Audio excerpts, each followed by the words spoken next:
Welcome back to Cross Currents. I'm your host, Justin Barrow, and on today's program, we are celebrating Love That Lasts.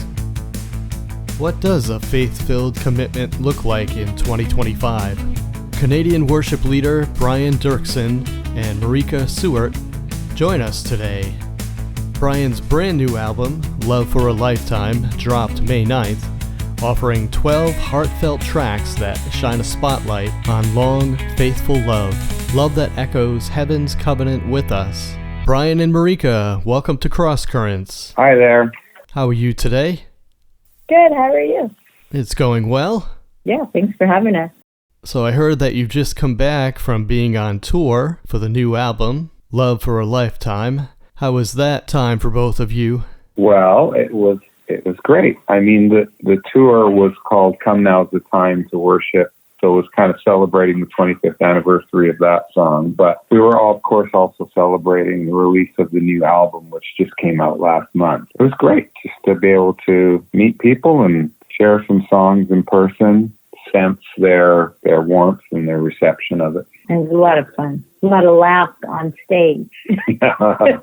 I'm sure there were a lot of people singing along to the songs. Yeah, well, Brian's kind of a legend, so he's got a huge catalog of a lot of songs that I sang for a lot of years. And how did your paths first cross? So about 17, 18 years ago, I was working on a musical based on story in Luke 15. This really, we called it Prodigal God, but the original story of the father with his two lost sons. Everybody likes to refer to it as the story of the prodigal son, but actually he wasn't the intended audience, so to speak. It was really to show the elder son, the religious leaders, that they had missed something. So anyway, we created this whole story, fleshed out the whole story, and we cast Marika in a role, in the key kind of like female role in that musical, the woman that the younger son falls in love with in the distant country. Anyway, Marika was at that point doing top 40 pop music and had several hits. And a friend said, "Oh, you need to check out Marika's music, and she might be good for this musical." So that's how it all started. And then I charmed my way to their dinner table, and they've been feeding me ever since. And Marika, I see you've done songwriting, acting, and producing, and you were involved with the Superman and Lois series. Yeah, I mean, I love acting. I love storytelling. So I think in general, I would say most artists have a little bit of that in them, whether they're singing, songwriting, creating, acting, performing. But yeah, I love film and television. I love the industry, the people that work in it. And of course, like the CW, network does all these pretty crazy TV shows of superheroes. So it's pretty special to be a part of something like that. How did you both begin in music? Did you grow up singing or playing an instrument? Well, I was a little kike in England when I was 5 years old. I started actually out in classical music and then when I was a youth, I played in church. From there, I think my path kind of went into pop music, and that's actually how I started my career. I started out as a tyke too. We're speaking to you in my home that I grew up in. So we moved into the house here that we're talking to you from when I was 4, which is like 55 years ago. And so I grew up here, and I'm actually sitting right beside the piano that I first learned to play piano on with my mom's piano. Started dabbling with music as a teenager, but never thought I would, make a career out of it. That would have been, I just didn't think that was going to be what was going to happen, but I sure loved music. And then I started, joined the local worship team in my teens, and in my early 20s started, doing a bit of worship leading and stuff. And then I had these moments where I would have this thought, oh, I want to sing, fill in the blank. And if I couldn't find a song that said what that aha moment was, I would write it. Just a simple song, fill that gap. The first batch of those songs, Refiner's Fire, Faithful One, and I Lift My Eyes Up, kind of found their way out to the church around the world. Refiner's fire, my heart's one desire is to be holy, set apart for you, Lord. I choose to be holy, set apart for you, my Maker, ready to do your will.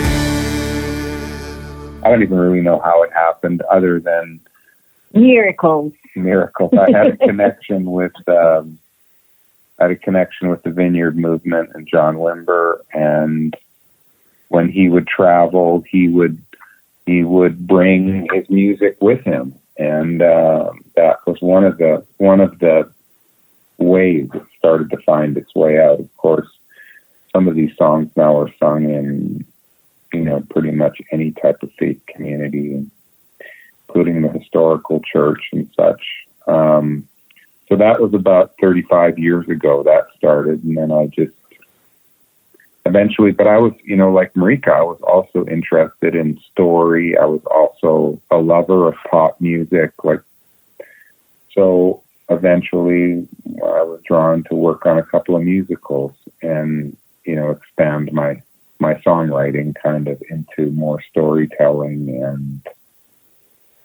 and serving a story, serving characters, serving moments in that. And here I am 35 years later, still carrying on. And he's my professional audition reader on tour now. We've recruited him. She gets He's my coach. She has to audition for a role in a film, so she gets me to read the other part, which is kind of fun. You're so good at it. Well, We're going to sign you up. We'll get you in Superman and Lois. Actually, I think it's over. We'll have to get you in, something else. the new Avengers. Yeah. Do you find writing for a musical more challenging than writing a worship song?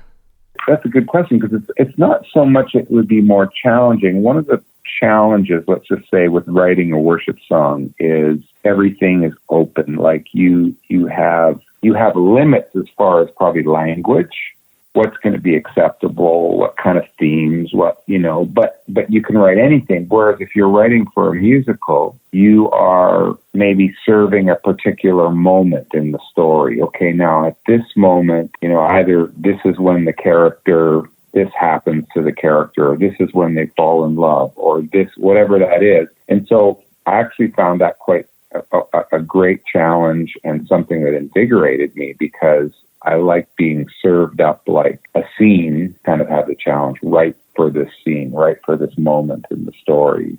So you have some more parameters to it. Maybe we could say the seed is like the seed of inspiration. So say you're writing based on a scene, you have to look through the scene and get your seed of inspiration from the scene or from something that is connected to the overall story arc. When I'm not writing for a project like that, I'm just waiting for the seeds of inspiration. When the seed comes, that's the DNA of the song, and I try and serve that seed the best I know how. I mean, in that sense, every single song is unique, and every single song is connected to the body of work of every songwriter that's ever existed, right? So we are inspired by other writers. We are influenced. We have even the songwriting craft, the language of songwriting it's all interconnected, right? But I'm also a songwriting instructor. So one of my fun exercises I give my students sometimes is I'll give them, say there's 10 songwriters, I'll give those 10 writers the same seed. I'll say, okay, your song starts with the line, whatever that first line is. I'd go out and 2 weeks later come back with the song that you've written based on a seed, and they come back with 10 completely different songs because they have 10 different personalities and different set of life experiences. And now for your new album, You're exploring topics of enduring love, lasting relationships, and the foundational role of God's unconditional love. If you could tell us how the concept for the album came about? Sure. Well, it was early in COVID. I had finished, my dad and I worked on a hymns album, and I felt like in some ways it was like that chapter of my life was coming to, through, like it was, okay, I've said everything I wanted to say about that. And then one morning I had this thought, oh man, the world is like filled with songs about falling in love, or maybe say falling in and out of love, but there's not a lot of songs about staying in love for a lifetime. And all of a sudden that was the seed that set me on that journey. And I thought about my wife, Joyce, and, at that point we had been married something like 38 years. And I thought, wow, she's been with me for a long time. I love her. I support her. She supports me. I should write some songs about not just our relationship, but any kind of like enduring, faithful love. And I have a weekly songwriting appointment with myself. I write outside of that time, but there's always at least 1 3-hour block every week that is reserved. And so that week when that appointment came around, I wrote my wife a song, and I thought, wow, that was a great experience. So then I just kept on going. And in the end, over about 2 years, I wrote 40 songs about long love and about, what couples experience through all the ebbs and flows of that. I think, as I look at our world, about the focus on falling in and out of love and infatuation and everything. And it's part of the story, absolutely. But I wanted to say that long love is possible too. And it becomes more multifaceted, multi-layered than just physical attraction, what falling in love is all about. And I thought that the spiritual connections and the parallels between love for a lifetime with the human partner and divine love were just rich. I mean, I definitely, some people, they hear some of the songs on the album and they over spiritualize it because for some reason they feel like they have no other choice, because maybe in their world they've divided their world between sacred and secular, whereas in my world everything is sacred unless it's desecrated. So it's almost all sacred, right? So I just think, there's a song on the album called Most Mornings where it's literally just a description of our day, how we start our day together, what happens in the middle of the day, and what happens at the end of the day. I'm so thankful whenever you rest. You work so hard. Our family's so blessed. Your passions are practical and pure. Whatever you do with all your heart, you do to serve the world. And it's actually one of the most emotional songs for me to sing on the album. I sang it one of the tour nights unexpectedly because Marika cooked up this idea. What do you tell? It was a good idea. Tell them about this idea we did. No, you tell them because. Well, I mean, the thing is your idea, but I said, okay, at this point in the show, you're going to sing. I want you to sing one of your songs you wrote. And she looked at me and said, well, I don't know which song I'm going to sing. So then we ended up dubbing it Marika's Mystery Song.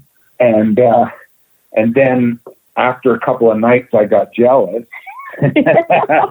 So I said, okay, in the second set, I get to do Brian's Mystery Song.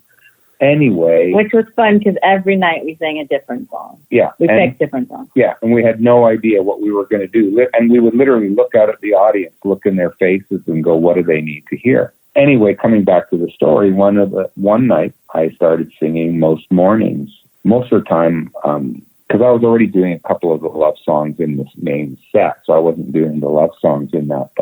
And Joyce, my wife, was there, and I almost completely broke down and started weeping because as I was singing it, I'm looking at her and I'm going, this is incredible. Like the gift we have to just share life together and to know that we completely love and accept each other and are there for each other is so incredibly profound. And yes, there is the divine anchor underneath it all. But in the end, right now in my life, if in the human way, if my wife wasn't there for me and I wasn't there for her, it would be a completely different life. And I was just so grateful. And you know how sometimes you just get hit with gratitude. Kind of you really see something, you see someone. There's that. And I think also, the thing is we live in a culture that is infatuated with the sensational. You know, Love for a Lifetime is actually a lot about, while good love, real love is sensational in a sense, it's also very ordinary and everyday and consistent, you know, there for each other, even when you have no words.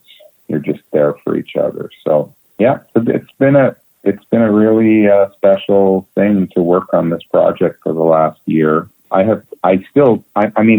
we're watching when we go out live and share it for a few hundred people come to the show, they seem to be moved and touched by it. But in general, I don't ultimately know how my audience at large is going to totally, some of them may go, what the heck is Doerksen doing now? You know, like...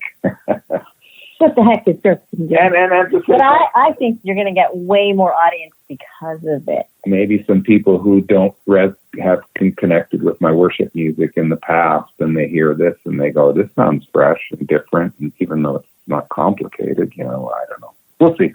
Plus, it's got every kind of genre on it. Yeah. Like country music superstardom. We are going to pitch one of the songs to country radio and see what happens. So I love the saxophone on We're Not Alone. Oh, yeah, you heard that. Okay, yeah.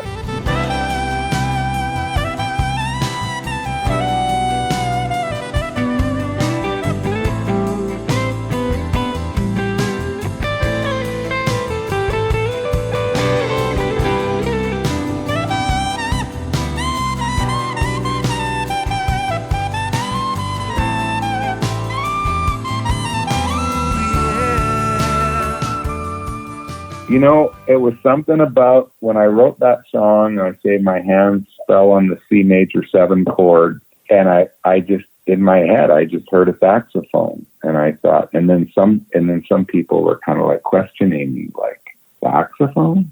That's kind of dated. Well, you know, I don't know. It just felt right.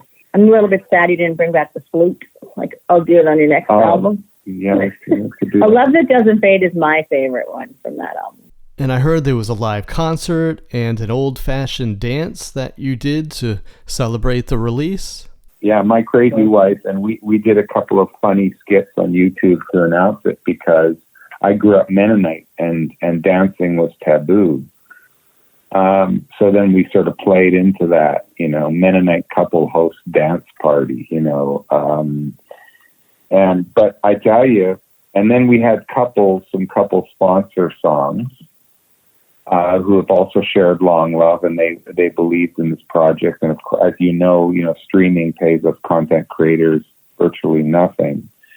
So we have to figure out a way to pay for the album in advance. So my wife said, let's get couples to sponsor. Well, anyway, a couple of these couples traveled a great distance to be there for the launch event. And when we played their song, they stepped out onto the dance floor, looked in each other's eyes into the slow dance, and sang every word to each other because they knew the songs, right? Because I had been sharing updates with them.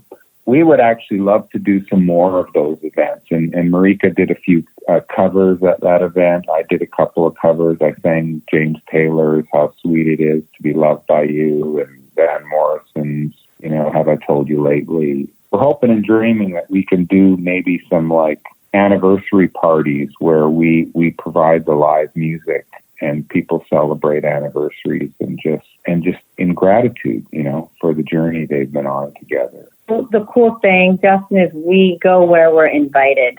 And so the cool thing I like about Brian is he's always creating different experiences for his audiences. And it's really fun, actually, to be a part of that. And so there's so many people that celebrate these big anniversaries. And sometimes these couples don't necessarily have kids that are planners or they're not planners, to be able to create a dance party and bring people in to celebrate, 40, 50th, 60, 75 anniversary, like whatever. Like there's all these anniversaries that people aren't celebrating, and yet there are things that should be celebrated, especially when you're talking about just the legacy of families and this long legacy of love. And so, yeah, it's something we're dreaming, but I definitely think we'll be doing it in the future. And Marika, your latest single, In Search Of.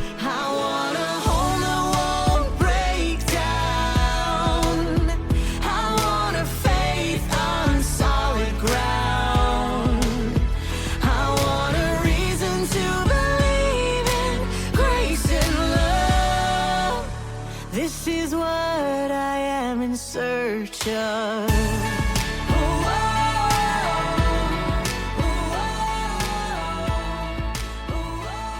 How did that song come about?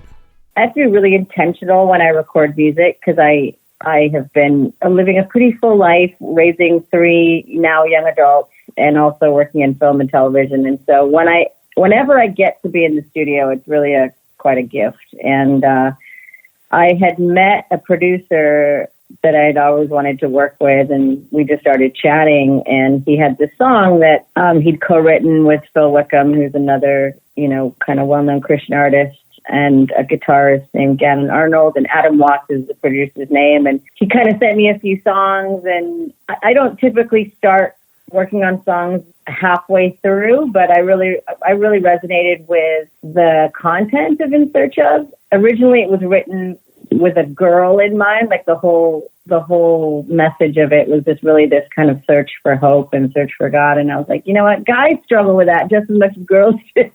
And so Adam and Phil and Gannon let me, kind of take a bit of a hand in the co-write. And so we ended up rewriting the song, and I recorded it actually on my own first.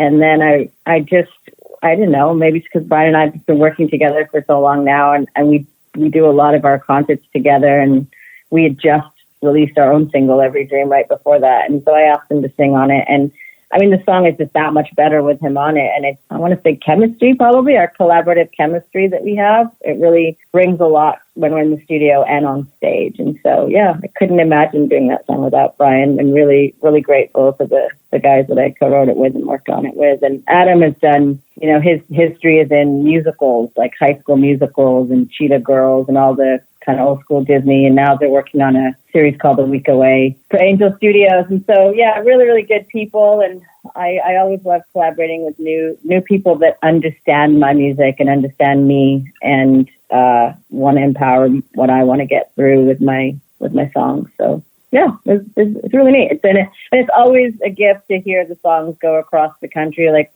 I played that song, or I sang that song, I think, as one of my mystery songs on one of the nights. And my husband, who sits at the back doing all the visuals, he's like, there were people singing your along to song in the balcony. And I was like, it's always neat to see or to know that people are resonating with the music that you put out. So being in the Christian market and in mainstream, is it difficult or different creatively navigating those music industries? It's not difficult necessarily when it comes to creating. I think the difficulty is I walk on way more eggshells, I think, in the Christian music world, because I think there's an element of having to uphold some sort of, I don't know, reputation, I guess, whereas in mainstream, it's not, again, what Brian said, it's not that I'm less Christian, it's just that people are really about the art and the story. Whereas I think when you're in Christian music, people are also looking at your life and your family and your marriage and your message and your theology. And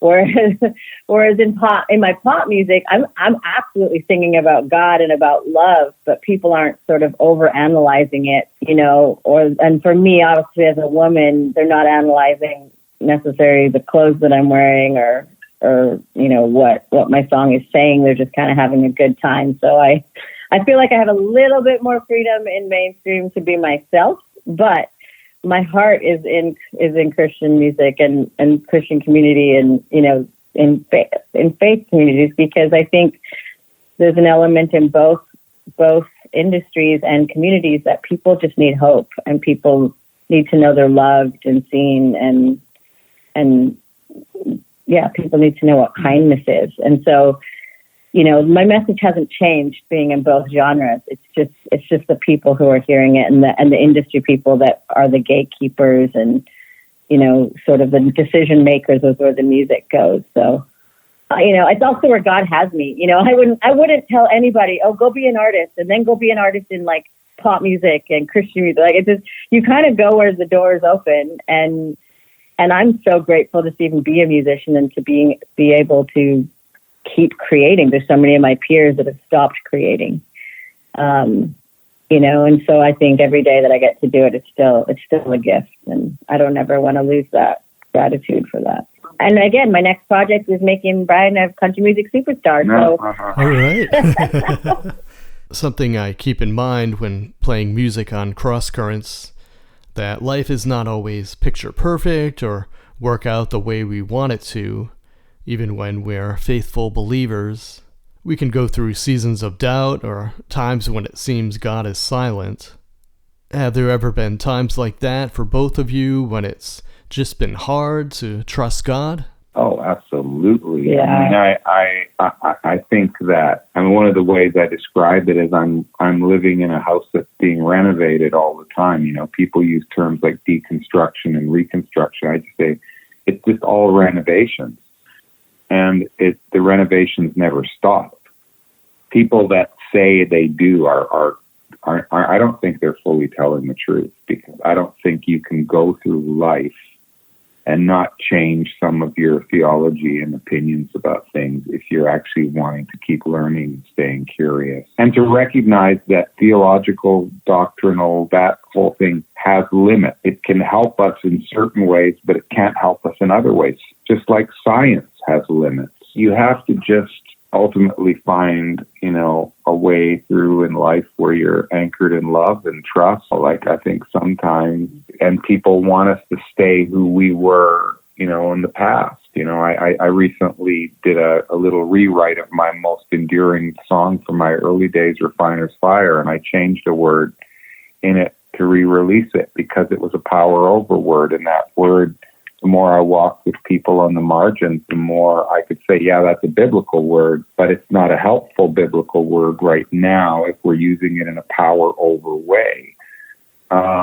So I did that, and then I've taken some heat for that, a little bit from some people. You just got to keep growing. You got to keep risking. You got to keep trying. Well, and honestly, when we do our live shows, I know Brian's known mostly right now for his worship music. But one of the things I've loved about our shows is we really address lament and grief and very real subjects. And it doesn't mean that we're less faithful. It just means that we're more real. And I think in our sort of our Christian culture, our North American, I guess, Christian culture, I would love to see more of that actually on the radio, where people don't just get one type of music in Christian music. They have music that becomes the soundtrack to their grief, to their hardships, and also their celebrations and their joy and their victories. In a world of constant noise and distraction, how do you both stay grounded in your marriages? Any advice for those that just might be starting out or going through some tough times now? Well, I guess one of the main pieces of advice I give people is that we are rhythm beings, and so develop a rhythm that is sustainable in your life. Like I talked before about having a weekly songwriting block. I have a once a week date.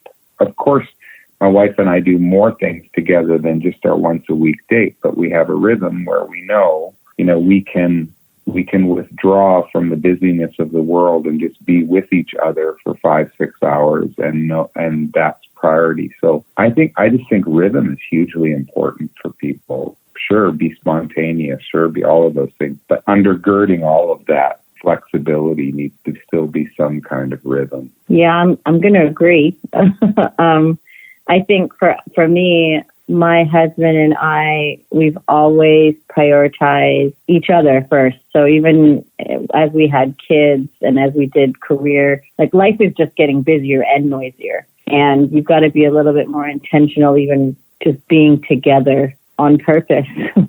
And we had a joke because we would go out on our date nights and we'd be at a restaurant, but we'd literally just be like sitting in silence, eating our food, like staring at each other because of just how noisy everything else around us was and how busy life was with kids. And, as couples, we change every few years based on the season of our marriage, the season of our kids, them growing up, them going to high school, them going to college. And so I think when you have that intentional connection point, you get to grow with each other. And I think today a lot of not a lot of divorce has happened, but I think a lot of the separation in marriages happen because people have forgot to grow together and stay together, and they become people they don't know of each other. And I think when you're changing with each other, whether you like those changes or not, you're committing to stay together. And when you have these sort of touch points of, I call them date nights because we've just always done date nights. But it can be anything. It could be once a month if your life is so busy. But it allows you to not talk about any of the hard adulting stuff and just be in love with each other. And I think that's super important, especially in this day and age of cell phones and screen time and, all of the things. The world is not for us in terms of long marriages. The world is for make more money, get bigger houses, have more status. And I think even what I've learned, especially from Brian and Joyce, is just is having that ordinary, everyday life. And even being musicians and going on tour and doing all the the things that everyone sees, it's actually our times around the dinner tables. And Brian, we have chai time every day, and Brian makes chai from scratch, and we'll be on the road and we'll be doing things, but yet we'll always make time for chai time. Or I remember after an awards show that we hosted together, my favorite time was just coming home, to be with our family. So that is, I think those things are the real life things that keep us all going on this path that we do. Before we close things out, when you're not songwriting or on the road, what are some fun things that you both enjoy doing? Oh, wow. Yeah, I mean, I grow roses, so I wish I could show you the roses that are about 10 feet from where I'm sitting outside my dining room window. The Folklore, the Ingrid Bergman, the ketchup and mustard. I started actually when I was 12 years old. I got hired at a rose farm, and all through my teens, I learned all about roses and grafting and stuff. So that's definitely a hobby. I like walking and hiking and being out in nature, and then watching Star Wars with my kids. I have 6 kids. My 2 special needs sons. Well, one of them doesn't like. He has no reference point for Star Wars. But my older son, he loves it, and I'll walk in the room. And I'll put on my Darth Vader mask, and I'll say, "I am your father," and then he'll start laughing so hard he'll fall over. And me and my girls are pretty pumped about Andor. We think it's one of the best things that's been on TV in a long time. So we're watching that together. So that's another little hobby. That's good. Hobbies. Well, I have 3 young adult children, all about to go into college and university, so they're kind of my hobby. Yeah, they are. Fixing cars has become my hobby. Spending money on their cars has become my hobby. No, we live in such a beautiful place. Like in Vancouver, we have mountains and beaches, and I love being outside. And to be honest, everything music is pretty fun for me. Like when I'm not doing music, I'm probably working on a film somewhere and creating that way. And yeah, but my favorite thing is being with my family, and we'll go to the movies and we'll go to the beaches and things like that. And so that never gets old for me.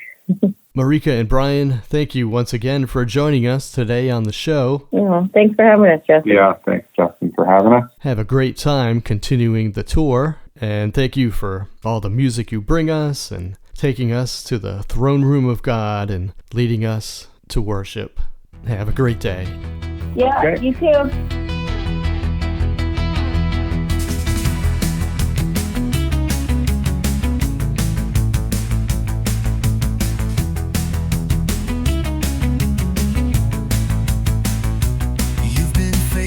Through the ages, the ancient songs tell your name from the past.